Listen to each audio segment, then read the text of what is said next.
Hello, folks. It's George Leoniak, and welcome back to New Geometry. I am doing a follow-up video a day later on the time wave spiral, the crystal spiral, the separation of the Fibonacci and crystal spiral. I said something in the last video that had me up at about 1 a.m. I said that maybe those two spirals will never cross again. So I had to get down to the bottom of this and look into the two spirals as they relate to one another. Will they cross again? I'm hoping this will be a quick video. I have a few slides, but today we're going to do something a little different. We're going to hop right into the GeoGebra program on the computer here, and we're going to zoom in and out, and I'm going to show you some very interesting things about these two spirals. So let's jump in and take a look at first program. Okay, here it is. So we're going to take a look at the spiral, and I'm not going to get too deep into the numerics of the values for each of these segments, the slides later on, because it will just make this too cluttered to look at. But I'm thankful that I pulled in this image that is showing the two spirals that I overlaid on top of this huge diagram that I did here, because what I wanted to know was, well, what happens when I trace the spirals back to the origin? You'll see that the red is going to be the Fibonacci here, and the blue is the crystal spiral. And my follow-up video here is to basically just go over a lot more on the crystal spiral, because in the previous video, I ended up using a different spiral that will also visit what I feel is more of a 1-to-2 ratio spiral, where this spiral is increasing at 1-to-2 every other segment. Okay, so every other segment increases 1-to-2, and it's basically 135-degree octagon angles going around, increasingly getting bigger. Check out the other video, a lot more information. But so I was just about to do this video when I popped this image in here to take a look at the two spirals as they're coming around here, and it fit perfectly over here. We have a number of crossing intersections. Here's the key one where the actual spirals cross. But what I'm going to look at, because I'm not drawing the spirals on here, I'm using the 90-degree turns. When I got to this point in the diagram, I saw that there was a lot of intersections between the red and blue spirals. Now, I'm already out at about 1 million units in length. So let's zoom into our diagram here a little bit. And in fact, I think I'm going to have to move the crystal spiral image off to the side here. Let me just do that quickly, because I think it will be too busy down in the zoom. Okay, let's go back to a more full screen appearance, and we'll zoom down in there. Okay, so I'm going to follow the diagram into the center, and you're going to see these two spirals are only interacting in these spots, as you saw before, the key spot on the crystal spiral. I guess that Fibonacci spiral will kind of bow out, and the two will connect at that spot. A few little crossing spots there. Now we're going to go in deeper and deeper into the spiral. And they say in some of the literature there that that's the 144 mark, which I don't know how they get that, because we are increasing through a lot of numbers. I'll show you where 144 shows up. It's going to be somewhere way back in here. There's 55, there'll be 89. This would be 144 up here. So no interactions of the spirals there. However, at this point, you'll see that the two spirals would also have a integration spot where the two red spirals. Now, this is interesting because it may be that, well, I guess as the blue spiral comes out, it still might be in the red spiral here, but we zoom quite a ways in to the center of the diagram, so you could find the center point here, which is going to show where they start. So here's 1 and 1 and 2 and 3, 5, and 8 as we go out. That's the Fibonacci sequence. And in order to build this, as I said in my previous video, that doesn't really, for me, seems to be a parent 0-point center, but I had to anchor it here on the diagram to have that square root of 0.5, which is 0.70. go in to be the first segment length, and then we'll go 1 and then double the 0.7 to the 1.414, and then double the 1 to the 2. And you'll see that these numbers are just doubling. So we're doubling root 2, and we're also doubling a 1 to 2 to 4, 8 ratio. But really, the angle that here is going to be 1 to 1.4, which is 1 to the square root of 2 throughout here. So I adjust that in the previous video because I don't feel it conveys a diagram that is capturing the 1 to 2 ratio. Okay, so we zoomed way in. All right, let me zoom back out here. There's a potential crossing spot, at least in those lines, but now as I look at it, it's possible that that could dive right underneath there, and those spirals are not intersecting at that point. But let's go out back to where we started.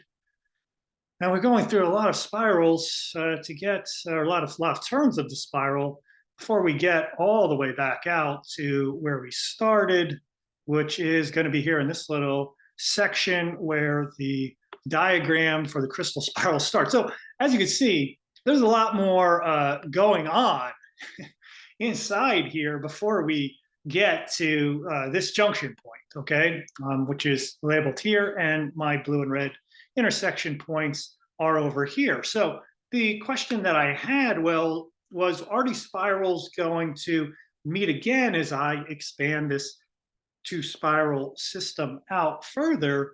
And because I feel like, at least the way I've been reading the crystal spiral information, is that, well, once these spirals cross, we're good. Choose the crystal spiral path is kind of the message that's being put out there, and you'll be good because the Fibonacci spiral, the Metatronic death harness down here, now you don't have to worry about it anymore because we're not going to meet you again. Is that true? Well, let's find out. It didn't take too many more iterations of this to do the red and blue spirals. You'll see we're going to continue on and on and on until we get to a location that is going to be a spiral junction point. Here's some a section here right around the 9 million unit mark where the two intersect, and that looks very similar to some of the other ones. And then we have this other one here, which this now is going to cross over here, and then we'll have the spiral of the red one intersecting the blue as well at these junction points. So it looks like, and we're way out here at the 24 million mark in terms of the unit lengths. Now, if we do the curved spirals throughout all of this, it looks like there may be some of these that dip underneath here, and this one here looks like it may, right over at this point, cross as the spiral continues around over here. There's going to be some crossing spot within the curvature of these spirals. So there appears to be like there'll be another junction of the Fibonacci spiral and the crystal spiral. I would say definitely in this curvature spot right over here, as this is going from the blue, following the blue, as this arcs over to the red, we'll have a certain crossing spot. Another one way in the future, whatever the future is in this diagram, whatever that means, it doesn't mean that these spirals are going to not continue to intersect at some level with the two curvatures. So it seems like at this point in my assessment of having to build this diagram way out, that this is not the only time in this spiral, the double spirals that we're comparing here will not be the only time that these two spirals are going to intersect one another right here. So whoever is in this information may want to continue the spirals around and continue to look at some of the further out interactions to see what's going to go on, that this is not a kind of one and done deal, that the crystal spiral path that it goes on here will be never intersecting this Fibonacci spiral again. And that's just based on how the geometry is playing out. So we went from one all the way in the center of this diagram. Let me just zoom in. How much, well, here, I didn't move that image, so we're going to have that towards the center. Let's see if they're convening. Well, we're getting a little too pixelated, but as you can see, we've gone super duper into the pixels of, and we're still not there yet. So there's basically a lot more to this diagram as we follow these spirals back to an original spot here. And let's just zoom way out again just to take in this red and blue spiral. I didn't keep all the squares in here, as you notice,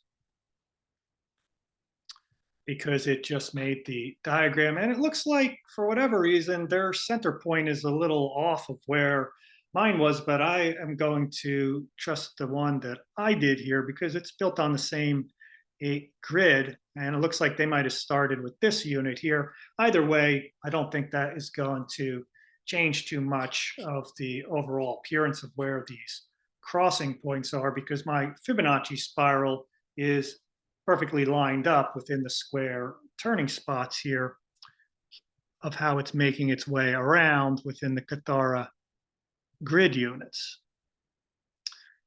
So, well, I'll take a better look at that at some point, but I still think that regardless of that overlay of that image there, this is still what the spirals are going to do in the progression one way or another. So, okay, let's go, and hopefully that was interesting to you to just kind of take a little bit more look at the Krystal spiral in relationship to the Fibonacci spiral and future crossing points that are going to happen, likely, I'm guessing, right around this junction spot right here, even though we have some crossings of the 90-degree and 135-degree turns. We'll have to have someone with the spiral ability to drop in all those segments to get a good crossing point. But I'm imagining that as we continue to do larger and larger of these, there'll be plenty of opportunities for other crossings as these two spirals continue to go around. They're going to continue to cross each other. I think it's just going to be a fact of how this diagram works. Let me go ahead and now just share the quick presentation here of the PowerPoint. And so here's the last diagram that I had just dropped in. This is about the time wave coming separation of the time wave templates based on the previous video that I did and the work of fellow Waking Earth, who had a video that's got like 100,000 views, made this very popular to many people to look forward to November 2023 to check this out. So I hope that these videos give you some insight into what's going on as we zoom in and out of these pictures and the previous one that I did. So let's go and take a look at the second slide, because this is the same one that we were pretty much just looking at here with the overlay of the popular diagram. And this is some of the work that I just showed you with some of the values here that I've overlaid on this Krystal spiral. Square root of 0.5, 1, square root of 2, 2, that is the 135 degree. And of course, is the origin at 0, 1, 1, 2, 3, 5, and that's your Fibonacci spiral.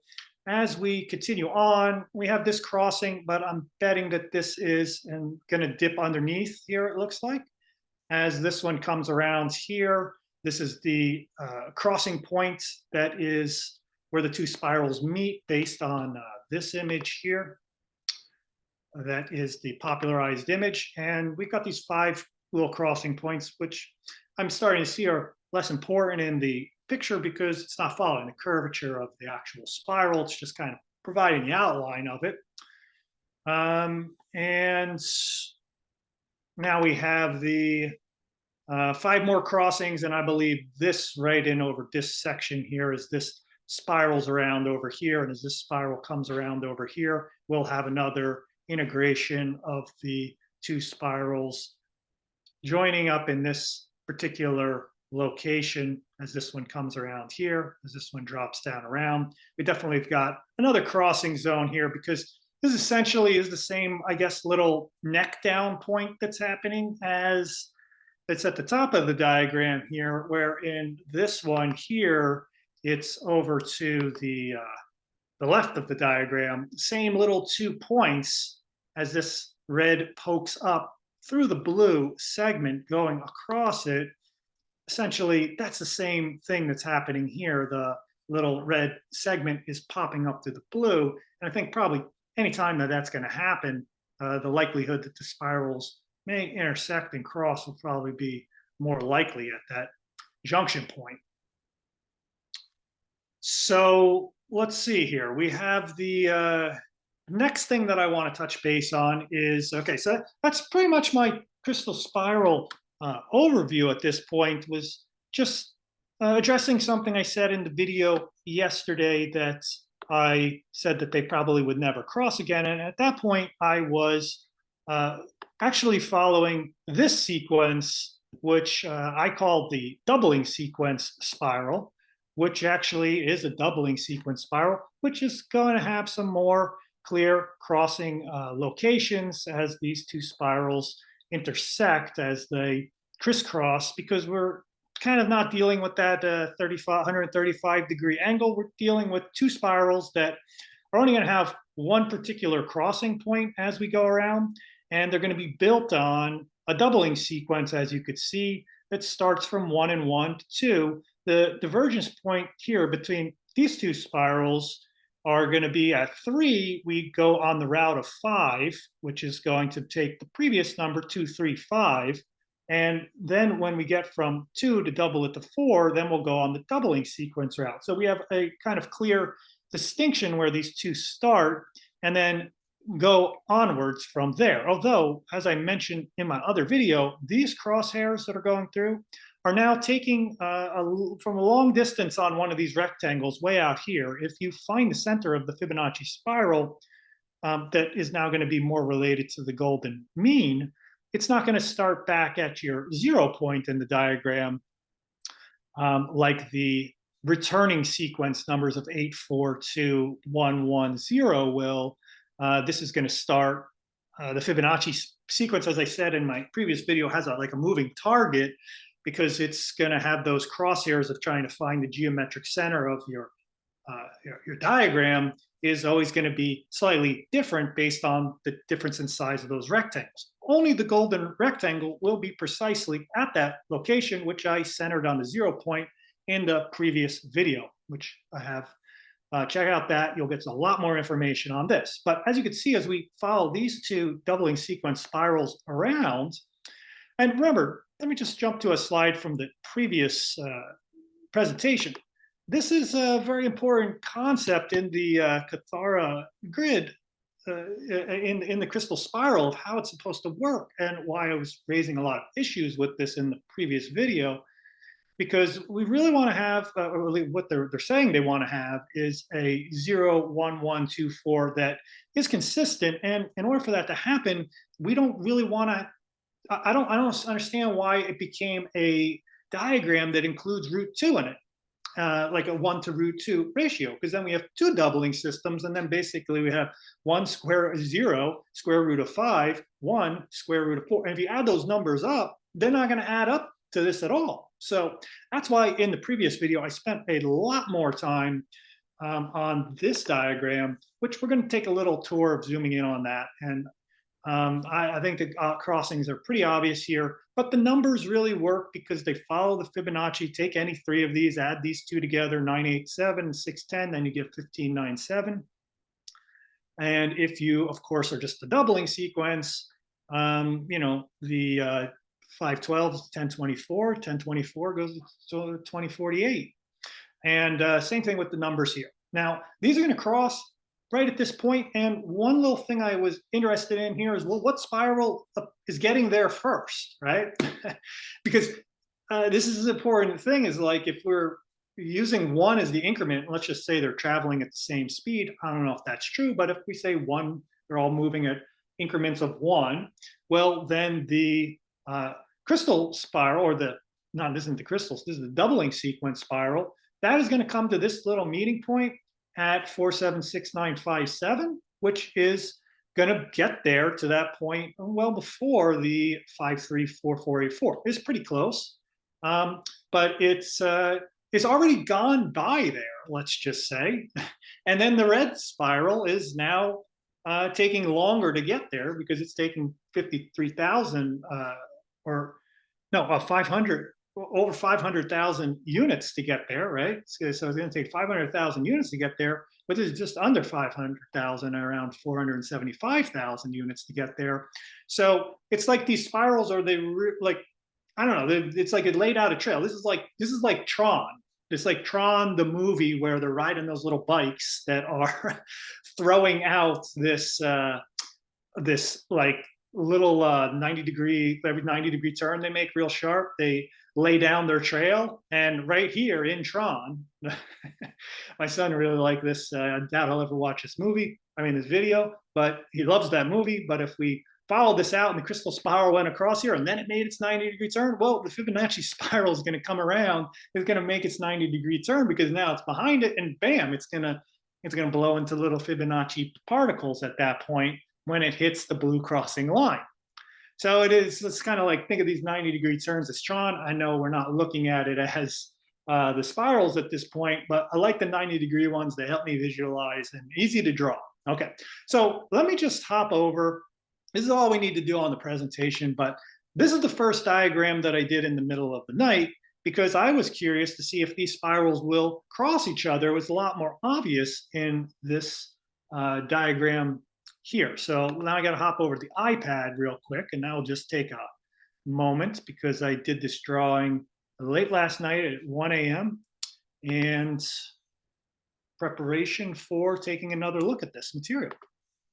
Well, I hope those who are folks that are into the crystal spiral feel like I gave it a better overview this time, because in the previous video I realized I kind of pointed out more of the things that not having a center and issues I was having with the diagram, which I still have a lot of those issues with the diagram based on everything I shared in the previous video, but at least now you can see how these spirals are interacting. And I think the main takeaway from all that is that these spirals are going to cross again, okay? So this little November event is going to be one in a infinite amount of times that may happen in a huge time scale. If we're looking at these spirals and moving through space and time over universal scales of time, like they're talking creation level spiral, this is going to continue to oscillate around each other and interact. All right, so here is the doubling sequence spiral without the 135-degree angle, which I feel conveys a better doubling sequence spiral, because we're just dealing with segments that are actually doubling, and we've removed the whole √2 doubling sequence from this diagram. We're going to see that the Fibonacci crosshairs here from the rectangles, we're going to show those in just a minute. In center here would be one of the crossing locations where the blue spiral is going to intersect the red spiral. So let's go ahead and do a little zoom in on this diagram. All the values are the same that you saw in the pictures back there. So it'll take us just a little bit to get into the center. But we only have that one main crossing. It's not going to do a lot because we're not dealing with the 135-degree angle until we zoom way in. Here are the two 90-degree spirals turning around, which is like every other spiral, seems to follow those 90-degree turns, except the crystal spiral, it's following that 135-degree. And now we're getting even closer into the center. At some point, oh, okay, I'm a little bit behind you. It's going a little slower. I'll incrementally move it in. Okay, we're It's a little more fluid on mine. You're kind of getting a choppy appearance. So I'm just gonna take it right on down into the center there, and maybe we'll snap in on the middle. Come on, come on, come on. Let's, well, it might not make it to the center, but basically, oh, there we are. Okay. It's just got some lag time. And okay, this is the same stuff I showed already, but here are the two crosshairs going along. And you can see that let's see if I get one more zoom in for you here, because this gets right into it. This crosshair, as soon as it zooms in for you, which just takes a little second, it's not as fluent on this program. You'll see that this center where the spiral started is going to be at a different location. Okay, well, you could see, oh, there it is. Okay, there it is. There's the cross point, and each of these little crossing of the Fibonacci, that's from that rectangle that was way, way out there, isn't even going to really sometimes go through the corner points like the golden spiral would of these rectangles. So it's getting closer to approximating the golden rectangles. But the interesting thing is it does drive that center point, like I talked in the previous video, off. And if you did it off of all these rectangles, you're going to have that moving center all around this, okay? So you'll never have the fixed center, even though you start the spiral 1 to 1 to 2 to 3, like both of these do. It's kind of like I said in my previous video, it's just like working with graph paper as we work our way around. Here's the 3 plus this one little unit, and then we're on the 2 different trails of 5 and 8. And the red there is the Fibonacci, and the other is the doubling sequence spiral following the 90-degree turns. All right, so that is my update and overview from the questions that arose for me there. So thank you for joining me for this video. I hope you feel there was a little bit more information if you watched the previous video. If you haven't watched that previous video, I would say go back and check that one out. There's some still great information in there, lots of great information, not just some, tons. So check that one out. And I cranked out another video, and I think I'll take a little break now, but go head over to New Geometers Facebook group and join over there if you want to learn more about things that New Geometry is up to, meet a lot of other geometers, share your work and questions and interests in geometry. Great place. Check out the New Geometry courses site. And I'm feeling inspired down the road. I'm going to probably create a new spiral drawing class, probably put up on the New Geometer site, new Geometry courses site for the future. All right, so thanks. I am all spiraled out at this point, and looking forward to your questions and comments. So much love and appreciation, and I'll talk to you next time. See ya. Please subscribe. Bye.